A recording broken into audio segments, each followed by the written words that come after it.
오라, 우리가 여호와의 산에 오르자. 이사야 2장 1절에서 5절 말씀입니다. 아모스의 아들 이사야가 받은 바 유다와 예루살렘에 관한 말씀이라. 말이래 여호와의 전의 산이 모든 산 꼭대기에 굳게 설 것이요 모든 작은 산 위에 뛰어나리니 만방이 그리로 모여들 것이라. 많은 백성이 가며 이르기를 오라, 우리가 여호와의 산에 오르며 야곱의 하나님의 전에 이르자. 그가 그 얘기를 우리에게 가르치실 것이라. 우리가 그 길로 행하리라 하리니 이는 율법이 시온에서부터 나올 것이요 여호와의 말씀이 예루살렘에서부터 나올 것임이니라. 그가 열방 사이에 판단하시며 많은 백성을 판결하시리니 무리가 그들의 칼을 쳐서 보습을 만들고 그들의 창을 쳐서 낫을 만들 것이며 이 나라와 저 나라가 다시는 칼을 들고 서로 치지 아니하며 다시는 전쟁을 연습하지 아니하리라. 야곱 족속아 오라, 우리가 여호와의 빛에 행하자. 할렐루야. 우리 하나님께 감사와 영광의 박수를 드리겠습니다. 좋은 축복된 주일 하나님의 전에 오신 여러분 모두를 환영하고 축복합니다. 오늘도 하나님의 은혜를 기대합니다. 함께 기도하시고 말씀 보겠습니다. 사랑하는 아버지, 은혜를 감사합니다. 부족한 종이 또 강단에 섰는데 오늘도 하나님의 영광이, 하나님의 말씀만이 선포되게 하옵소서. 예수님의 이름으로 기도했습니다. 아멘. 사람은 꿈을 먹고 사는 존재라고 했습니다. 실패로 가득 찼던 과거의 아픔보다, 버거운 오늘보다 더 견디기 힘든 것은 미래에 대한 꿈이 없는 것입니다. 서로 꿈이 있다 해도 그 꿈이 어떤 꿈이냐가 중요합니다. 어렸을 때부터 아이돌 스타가 되겠다는 꿈을 가지고 노력했던 한 미국의 아이돌 가수가 실제 20대 초반의 나이에 벌써 세계적인 아이돌 스타가 되었습니다. 그래서 한 인기 TV 방송 프로그램의 톡쇼에 나왔습니다. 이 호스트가 질문했습니다. Now that you have it, 당신이 이제 세계적인 스타가 되는 꿈을 이룬 지금 How do you feel? 기분이 어떠십니까? 그랬더니 그 스타가 뜻밖의 대답을 했습니다. It's so boring. 너무 따분해요. 하루하루 사는 게 너무 지겨워요. 왜 이렇게 허무한지 모르겠어요.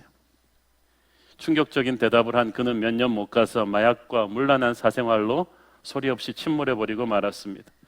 만약 여러분의 꿈이 돈과 인기라면 다시 한번 생각해 보는 게 좋겠습니다. 그러나 하나님은 다른 꿈을 주십니다.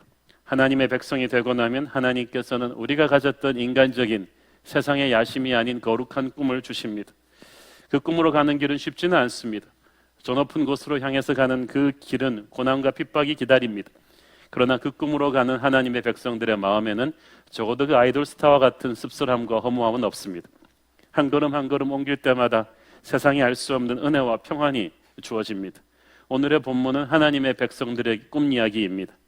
지난주 본문이 이사야서 1장에서 우리는 유다의 종교적 도덕적인 타락에 대한 하나님의 분노를 보았습니다. 하나님의 마음을 찢어놓는 것은 불신자들의 더러움이 아니라 신자들의 타락이었습니다. 눈에 보이는 종교의식은 해치우면서 마음으로부터 뜨겁게 하나님을 사랑하지 않는 그들에 대한 하나님의 진노였습니다. 징계에 매였습니다. 그러나 그들이 회개하고 돌아오기만 한다면 하나님은 회복시켜 주겠다고 하셨습니다. 회복된 하나님의 백성에게는 하늘의 비전이 주어집니다. 오늘의 본문은 바로 그 얘기입니다. 회복된 백성에게 주는 하늘의 영광, 하늘의 비전입니다. 1절을 보겠습니다. 시작. 아모스의 아들 이사야가 받은 바 유다와 예루살렘에 관한 말씀이라. 이 비전이 이사야가 하나님으로부터 받은 거예요. 스스로 생각해낸 게 아닙니다. 유다와 예루살렘에 관한 말씀이라는 것은 하나님의 백성, 저와 여러분에 관한 말씀이에요. 하나님은 우리의 인생을 향한 계획이 있으세요. 꿈이 있으세요. 그 꿈을 우리가 알고 살기를 원하십니다.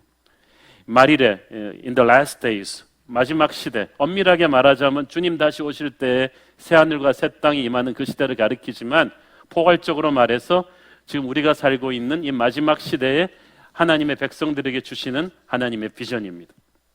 2절 읽습니다. 시작. 말이래 여호와의 전의 산이 모든 산 꼭대기에 굳게 설 것이요 모든 작은 산 위에 뛰어나리니 만방이 그리로 모여들 것이라. 여기서 여호와의 전의 산이라는 것은 하나님의 전이 세워진 시온산을 말합니다. 그 시온산이 다른 어떤 산들보다 뛰어나게 될 것이다. 실제로 예루살렘 성지순례 가보신 분들은 이 말이 좀 이해가 안 됩니다. 왜냐하면 실제 예루살렘 지형과는 맞지 않는 설명이에요. 성전이 세워진 시온산은 감람산을 비롯해서 그보다 훨씬 높은 산들로 쫙 둘러싸여 있습니다. 이스라엘에 가보면 레바논산, 또 이 헤르몬산 같은 아주 장엄한 산들이 많습니다. 거기에 비하면 이 시온산은 굉장히 초라해 보이기까지 합니다. 그런데 그 시온산이 모든 산 꼭대기에 설 것이다. 이 말은 무슨 말입니까? 시온산은 하나님의 영이 임재하는 장소요, 만인이 예배드리러 나오는 곳입니다. 시온산은, 이 여호와의 산은 바로 오늘의 교회를 가리키는 것입니다. 물리적으로는 그보다 높은 산들이 많겠지만 하나님의 영광이 임재하시기 때문에 그 산들은 다른 산들보다 더 탁월해질 거라는 거예요. 지금 세상의 눈에 보기에 교회는 아무것도 아닙니다. 거대한 글로벌 기업이나 정부 조직에 비하면 주님의 교회는 초라해 보이기까지 합니다. 그러나 하나님의 눈에는 가장 사랑스럽습니다. 가장 중요합니다. 아시안 게임에서 누가 금메달 따는가 보다 하나님한테는 주님의 교회가 훨씬 중요합니다. 마지막 날에 모든 것보다 더 중요한 영광스러운 존재로 주님의 교회는 우뚝 서게 될 것입니다.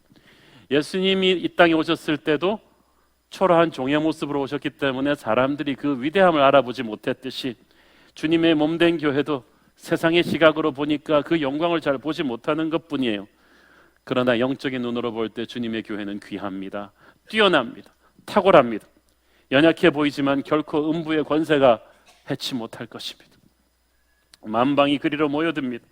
물이 바다로 모이듯이 자연스럽게 흘러듭니다. 마지막 날에는 모든 열방의 백성들이 자연스럽게 하나님의 교회로 흘러들어오게 될 것입니다. 하나님의 나라가 전 세계적으로 확장될 거예요. 3절에 보면 많은 백성이 온다고 했습니다. 요한계시록에서는 모든 백성, 족속, 방언에서 모여든 흰옷을 입은 수많은 무리들이 올 것이라고 했습니다.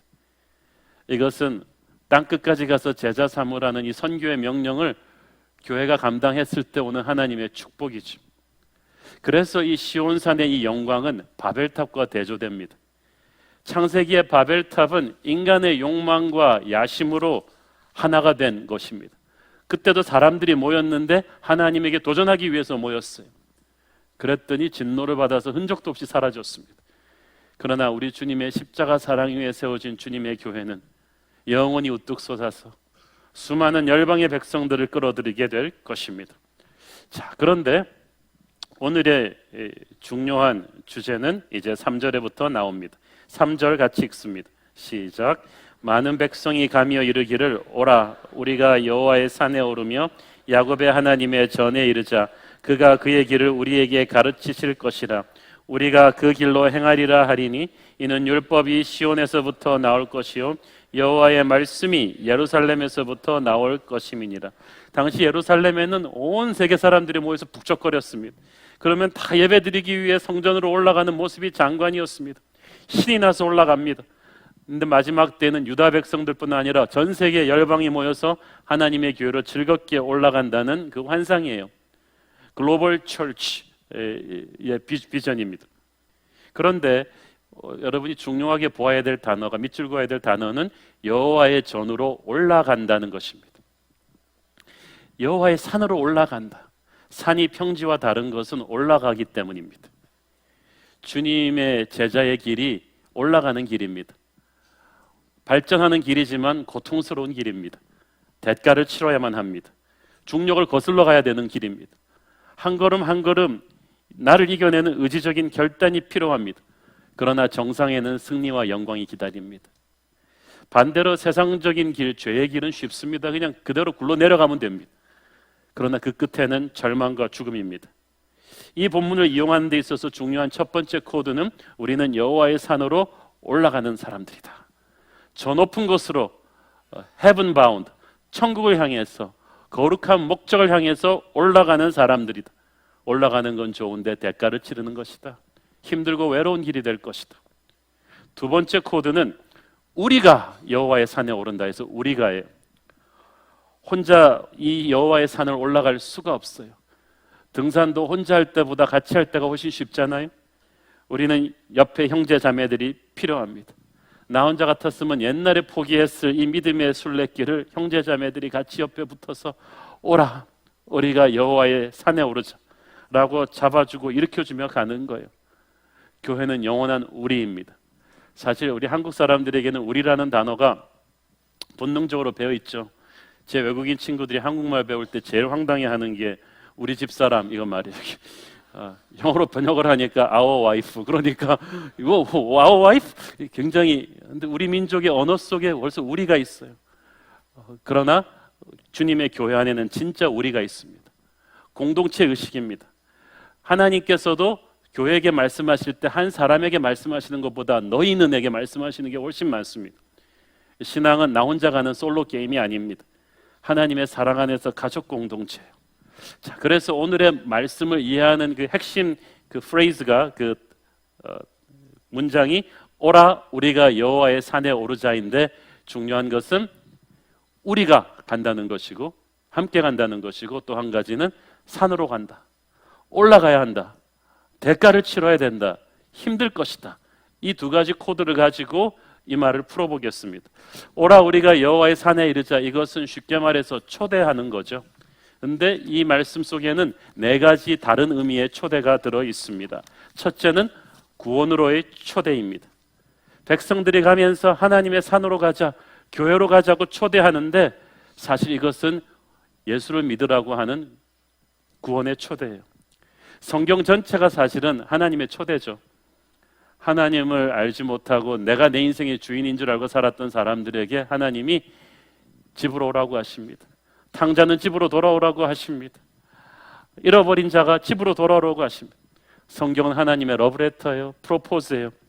하나님은 하나님을 안 믿는 자들을 초대하셔서 하나님을 알게 하시고 하나님의 자녀되고 예배자가 되게 하십니다. 그래서 교회는 건물이 아니라 이렇게 하나님의 초대를 받아서 구원받은 하나님의 백성들의 모임입니다. 하나님의 초대를 받고 먼저 구원받은 사람들이 또 다른 사람들에게 이 구원의 초대장을 돌릴 때 우리는 이것을 전도라고 하고 선교라고 합니다. 그런 의미에서 전도와 선교는 프로그램이 아니라 옵션이 아니라 양심에 화이 맞지 않았다면 반드시 해야 되는 것입니다.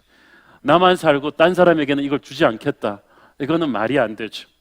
이 하나님의 초대장은 끊임없이 받은 사람에게서 그 다음 사람에게로 끊임없이 전해져야 되는 것입니다. 만민이 열방이 여호와의 산으로 몰려들 수 있는 것은 누군가가 하나님의 초대장을 열방에게 갖다 주었기 때문입니다. 로마서 10장 14절 15절 시작. 그런즉 그들이 믿지 아니하는 일을 어찌 부르리요, 듣지도 못한 일을 어찌 믿으리요, 전파하는 자가 없이 어찌 들으리요, 보내심을 받지 아니하였으면 어찌 전파하리요, 기록된 바 아름답도다 좋은 소식을 전하는 자들의 발이요 함과 같으니라. 하나님께서는 이 초대장을 반드시 하나님의 사람의 손에 들려서 보내십니다. 그래서 그냥 자기가 어느 날 갑자기 정신 차리고 교회에 나와서 예수 믿는 사람도 간혹 있지만 대부분은 누군가가 이 하나님의 초대장을 전해줬기 때문이에요. 여러분에게 처음 복음을 전해준 사람 기억하십니까? 교회 가자고 초대해준 분을 기억하십니까? 평생의 은인입니다. 하나님의 축복의 천사입니다. 그리고 여러분은 복음을 받고 구원받은 그 순간부터 복음의 빚진 자가 됐어요. 이 아이폰 매니아들은 보니까 전도를 잘해요. 하여튼 주변 사람들을, 세상 모든 사람들을 아이폰을 쓰는 사람과 안 쓰는 사람으로 딱 나눠가지고, 이건 완전히 아이폰을 안 쓰면 인간이 아니다, 왜 아이폰을 쓰지 않느냐, 그런 간절한 영혼을 향한 애절함으로 아이폰을 전도하는, 이거 써야 된다는 거예요. 저는 가끔 가다가 이 아이폰 매니아들의 전도를 보면서 복음 전도도 저렇게 해야 되는데, 사랑하는 여러분, 여러분은 아이폰이 주는 기쁨과 감격보다 우리 주님이 주신 기쁨과 감격이 덜합니까? 왜 아이폰을 주변에 전하는 아이폰 매니아들의 열정만큼도 우리의 전도와 선교의 열정이 떨어지는 것입니까? 왜 그들을 주님께로 초대하지 않습니다? 혹자는 말합니다. 우리나라에도 가난한 사람, 예수 안 믿는 사람 만들면 비싼 돈 들여서 자꾸 해외 아우리치를 가냐, 자꾸 해외 선교하겠다 그러냐. 만약에 그런 패러다임이었다면 19세기 말에 미국, 영국, 호주 선교사들도 우리나라 올 필요 없었죠. 그때 영국, 호주, 미국도 복음화율이 40% 정도였어요. 완전히 기독교화된 나라는 아니었다는 거예요. 그 나라에도 가난한 사람 많았어요. 그래도 그 나라도 하고 가난하고 이름도 들어본 적이 없는 조선으로 선교사들이 왔기 때문에 오늘날 저와 여러분이 있는 것입니다. 우리는 복음의 빚진 자입니다. 저는 우리 새로운 교회가 이 전도의 열정, 선교의 열정을 놓지 않는, 열방을 향해서 오라 우리가 여호와의 전에 이르자, 예수를 만나자라고 초대할 수 있는 그런 교회 되기를 축원합니다. 두 번째로 오라 우리가 여호와의 산에 오르자는 것은 이미 하나님을 믿는 하나님의 자녀들에게 더 깊은 은혜와 더 깊은 영적인 예배 속으로 초대하는 것입니다.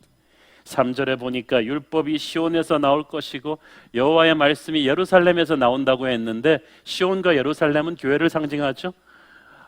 하나님의 말씀이 교회에서 흘러나옵니다. 교회가 교회인 것은 주님께서 머리이신 주님, 교회 머리이신 주님께서 끝없이 말씀을 흘려보내시기 때문이고, 주님의 말씀이 살아 약동하면서 예배의 임재로 가득 차 있기 때문입니다. 그러나 그 은혜의 샘물은 우리가 계속 와서 의지적으로 떠마셔야 돼요. 오라 우리가 여호와의 산, 교회에 오르자는 말은 단순히 교회 예배 참석하러 가자는 말이 아닙니다. 영적으로 하나님께 더 가까이, 신령과 진정의 예배 속으로, 더 깊은 은혜 속으로, 더 깊은 믿음 속으로, 더 깊은 주님 사랑 속으로 가자고 서로를 격려하는 것입니다. 원래 맛있는 음식을 한번 맛본 사람은 후진 음식을 못 먹습니다. 더 맛있는 음식을 갈구합니다.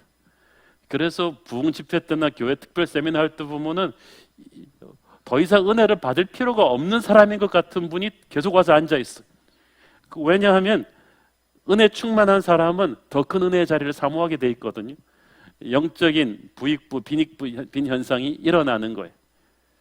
그런데 이 더 큰 은혜의 자리, 예배의 자리로 가는 것이 잘 될 때도 있지만, 혼자 놔두면 여러 가지 인생의 일이 터지면은 힘들 때가 많습니다.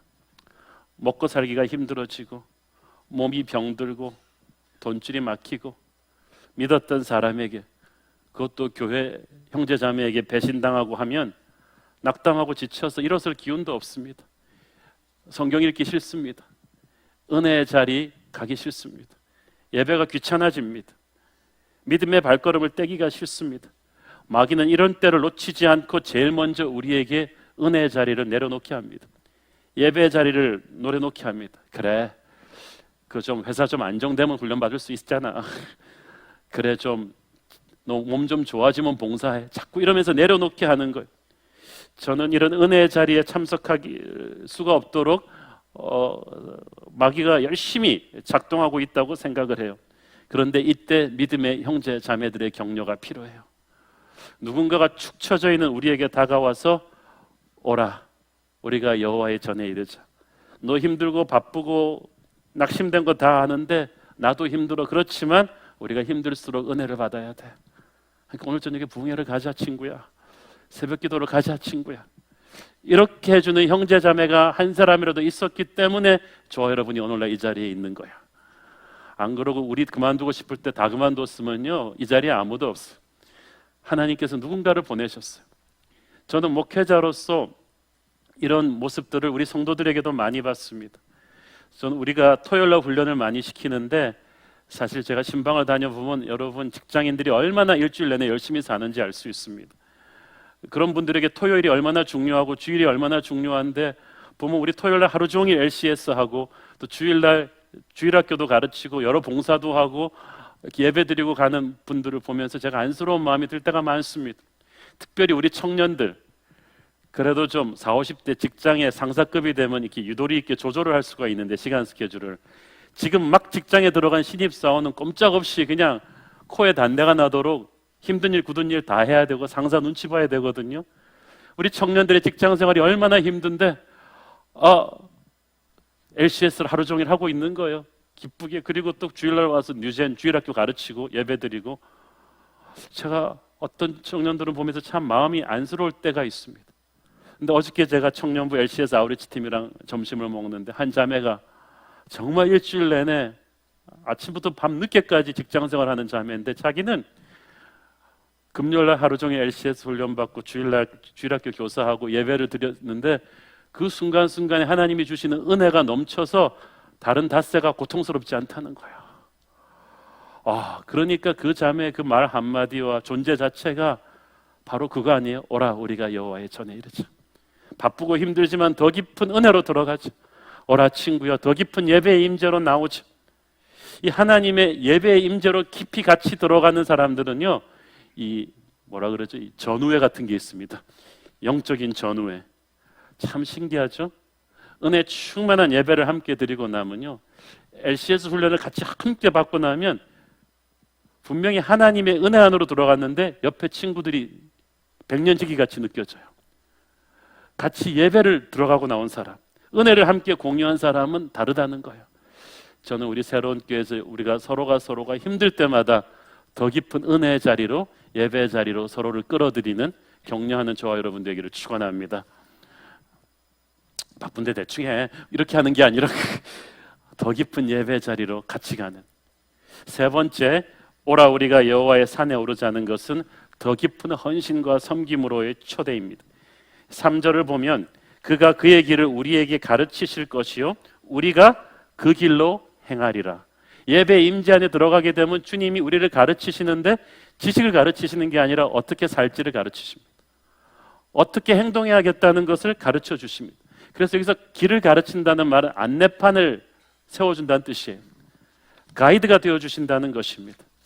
주님의 말씀은 우리 인생의 방향을 주십니다. 그러니까 살아있는 예배를 제대로 드리고 나면요, 어떤 길로 행해야 될지를 알게 돼요. 액션이 나오는 거예요. 그래서 뜨거운 은혜는 파격적인 헌신으로 연결이 됩니다. 주님께서 마리아 보고 얼마짜리 옥합 사와가지고 깨라고 지시하셨나요? 십자가 은혜를 쏟아부어 주니까 마리아가 알아서 파격적인 헌신을 깬 거예요. 저희 교회에서 헌금 많이 하라, 헌신하라 이렇게 막 억지로 강요한 적 없잖아요.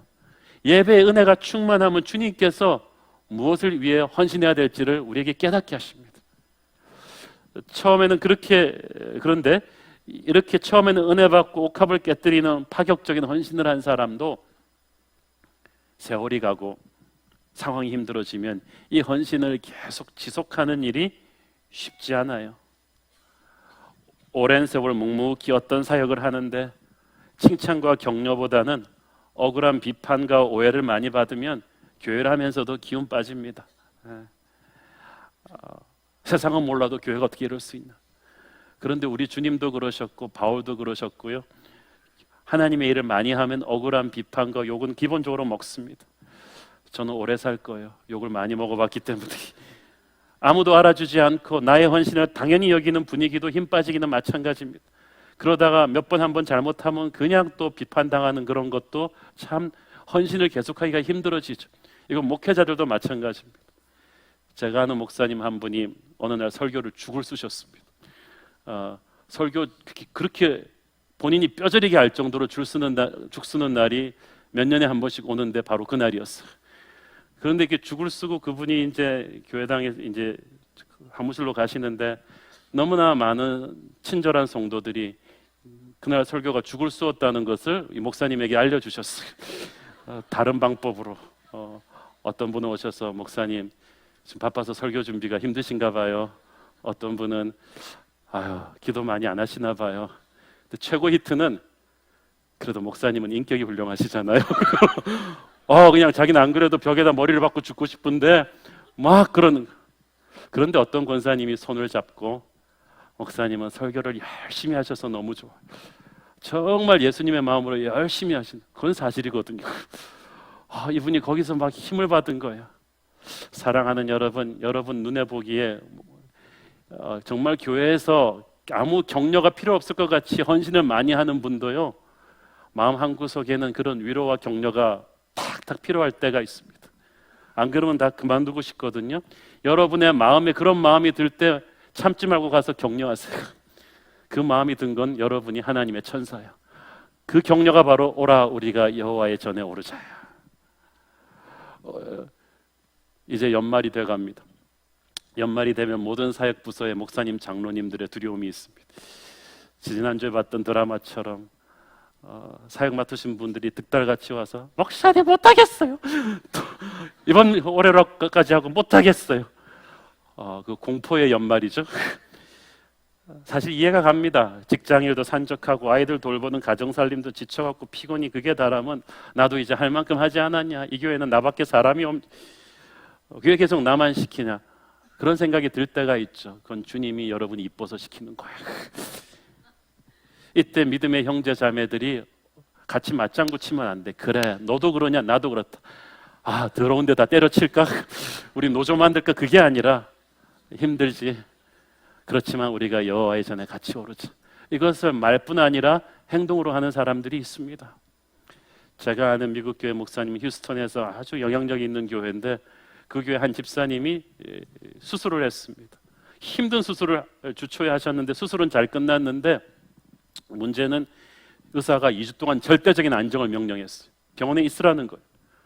토요일 날 이 분이 의사 선생님을 보자 그랬어요. 그래갖고 의사 선생님이 상황을 모르셔서 그런데 내가 교회 안내팀장으로서 20년이 넘게 해왔는데 한 주도 빠진 적이 없다. 외국 갔다 출장 와도 그 자리에 갔는데 내가 없으면 우리 목사님이 힘드실 거다.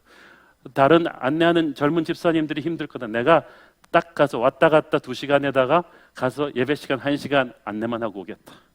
의사가 안 된다, 가야 된다, 안 된다 그러다 의사가 당신 도대체 어느 교회 다니냐 그랬더니 나 아무 교회 다닌다 그랬대요. 당신 교회 유명하더라. 내가 그 교인들을 아는데 다 당신 같더라.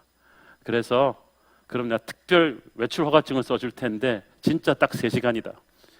그리고 불안하니까 내가 휠체어에 태워서 내가 같이 가겠다. 그래서 의사가 따라온 거예요.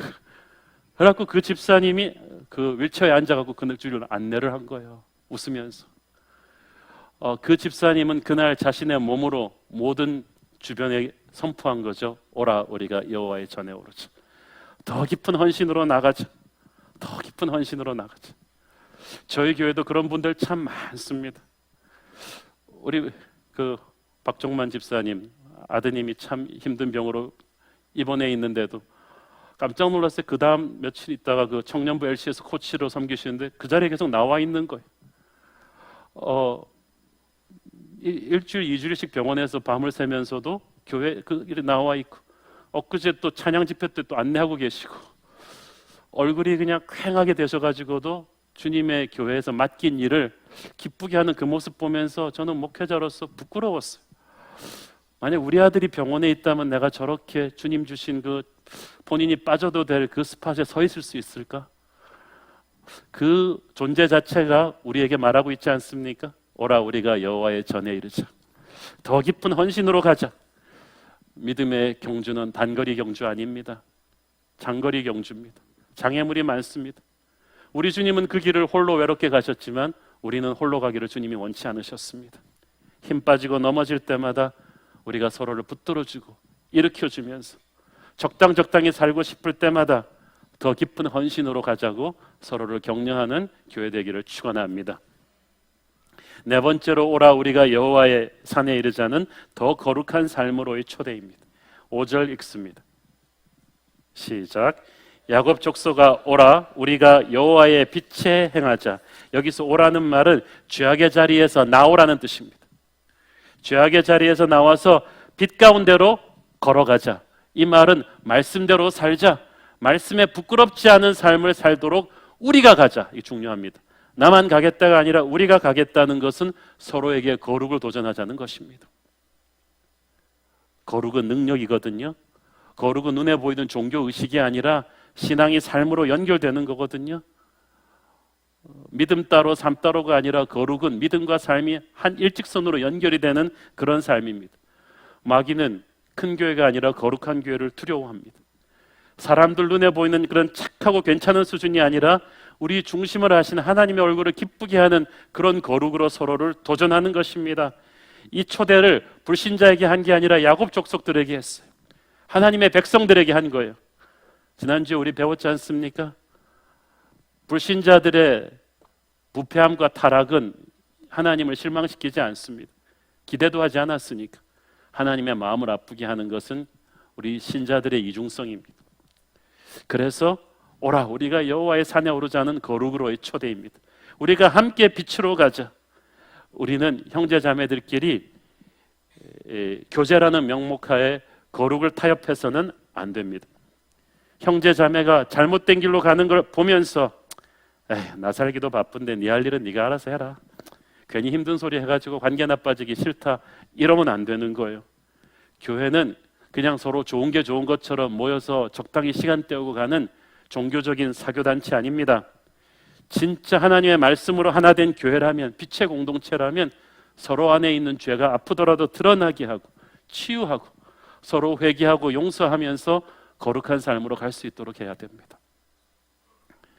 제가 아는 한 집사님, 참 경건한 집사님, 옛날에 그분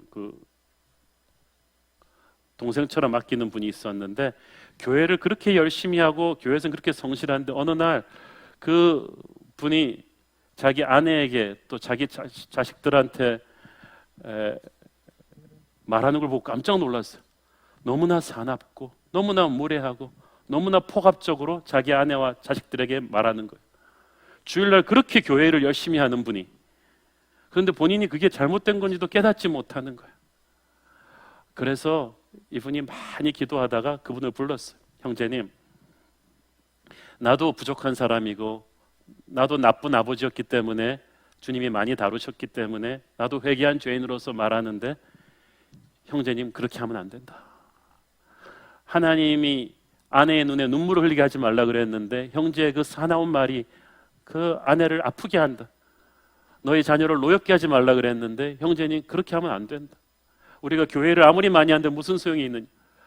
눈물로 자기 자신을 회개하면서 정말 그 형제를 끌어안고 조언하니까 그 형제가 회개를 했어요. 나한테 이렇게까지, 누구길래 나를 이렇게까지 사랑하고 이런 말을 해주나. 그게 진짜 교회 공동체죠. 물론 우리가 서로를 비판하고 정죄하라는 게 아닙니다. 형제의 눈에 들보를 뽑기 전에 내가 먼저 돌아보고 회개해야죠. 그렇지만 그렇게 한 뒤에, 기도한 뒤에는 눈물을 머금고 사랑 가운데 진리를 말해줘야 됩니다. 거룩을 타협하지 않는 그 깊이까지 가는, 오라 우리가 여호와의 전에 오르자, 우리가 빛 가운데 행하자, 이것은 거룩한 삶을 살자고 서로에게 도전하는 것입니다. 저와 여러분이 그렇게 서로가 서로를 거룩으로 갈 수 있도록 격려하는 진솔한 믿음의 공동체 되기를 바랍니다. 이 여호와의 산에 오르게 되면은 하나님이 놀라운 축복을 주신다고 했습니다. 우리 4절 같이 읽겠습니다. 시작. 그가 열방 사이에 판단하시며 많은 백성을 판결하시리니 무리가 그들의 칼을 쳐서 보습을 만들고 그들의 창을 쳐서 낫을 만들 것이며 이 나라와 저 나라가 다시는 칼을 들고 서로 치지 아니하며 다시는 전쟁을 연습하지 아니하니라. 눈에 보이는 세계와 보이지 않는 영적인 세계는 연결되어 있습니다. 뿌리는 보이지 않지만 뿌리가 썩으면 위에 나무도 썩습니다. 영적인 세계가 죄로 타락하면 보이지 않는 물질 세계도 타락합니다. 반대로 영적인 세계가 살아나면 보이는 세계도 살아나요. 저는 교회와 나라가 연결되어 있다고 믿습니다. 교회가 회복되고 영광스럽게 변하게 되면 그 교회가 있는 국가의 역사도 변할 것이라고 저는 믿습니다. 그래서 우리가 봉헌 찬양 드릴 때마다 그런 교회가 되게 하소서와 그런 나라가 되게 하소서를 같이 섞어서 부르잖아요.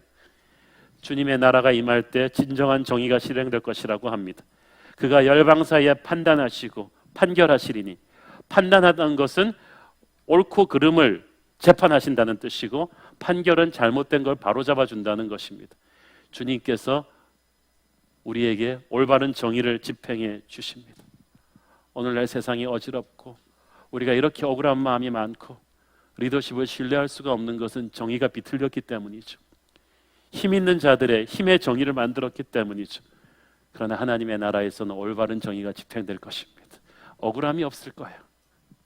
또 한 가지 진정한 평화가 이루어질 것입니다. 칼과 창이 보습과 낫, 무기가 농기구로 바뀔 것이다.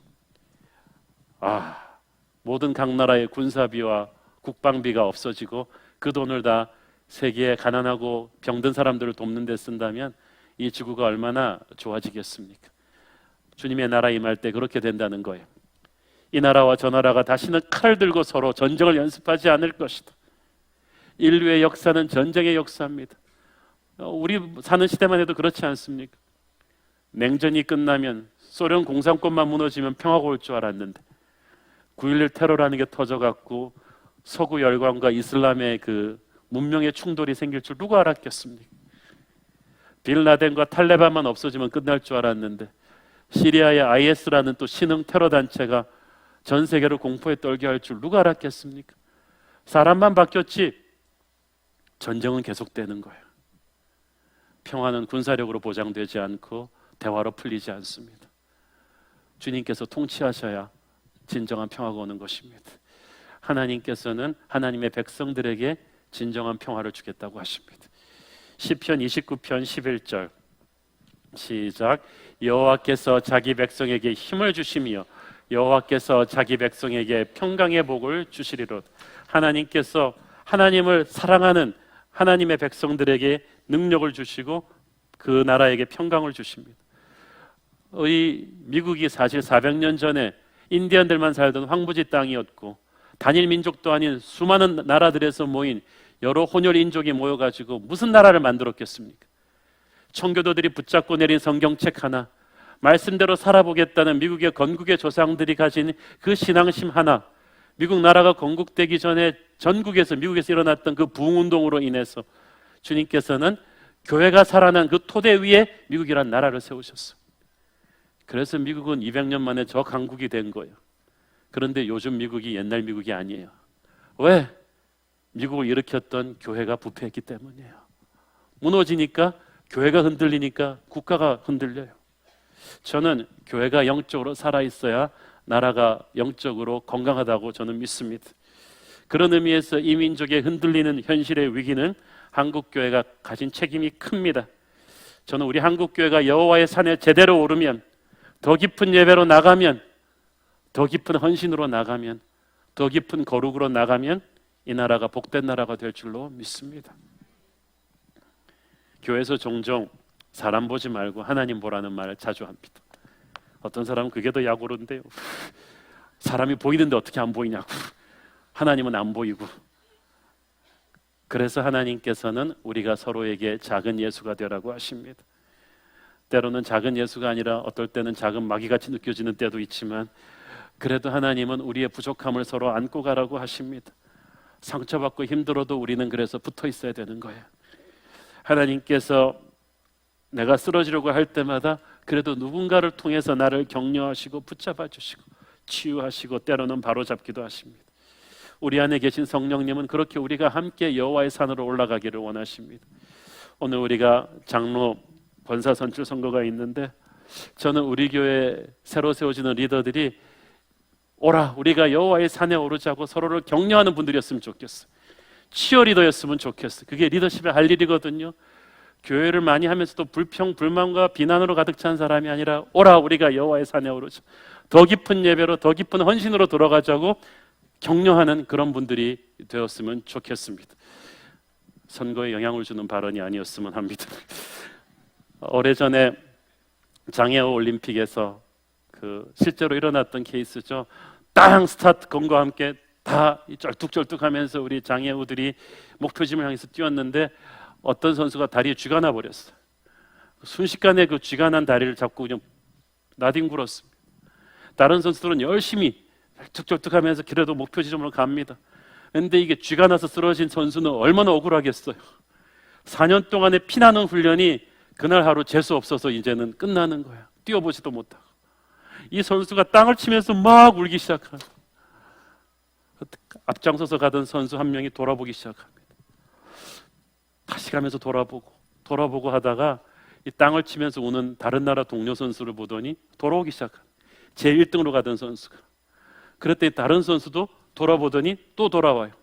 1명, 2명, 8레인의 7선수가 다 돌아옵니다. 그래가지고 땅을 치며 우는 선수를 그 쥐난 다리를 마사지 해가지고 다시 일으켜가지고 전부 다 발장을 끼고 다시 쩔뚝쩔뚝하면서 목표 지점으로.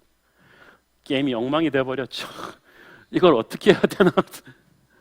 모두 한꺼번에 그 테이프를 끊으면서 진입하는 그 순간 그 경기장에는 수많은 관중들이 일어나서 스탠드업 오베이션, 기립박수를 쳐주었습니다. 그들은 금메달, 은메달, 동메달보다 더 값진 진정한 스포츠 정신을 보았습니다. 우리는 부족해도 함께 가야 되는 것이다. 우리 모두가 주님의 교회 안에 들어와서 죄 용서를 받았지만 우리 다 장애우들 아닙니까? 다 상처가 많고 다 부족한데 우리가 작은 일로 삐지고 상처 주고 하면서 여호와의 산에 오르는 걸 포기해서는 안 되겠습니다. 저는 우리 새로운 교회가 사랑하며 격려하며 서로를 일으켜주면서 함께 승리하는 주님의 교회 되기를 원합니다. 오라 우리가 여호와의 산에 오르자. 같이 기도하겠습니다. 주님 은혜 감사합니다. 우리 부족한 죄인들을 여호와의 산으로 불러주셔서 한 식구 되게 하시니 감사합니다. 서로를 격려하고 사랑하면서 가게 하옵소서. 예수님의 이름으로 기도했습니다. 아멘.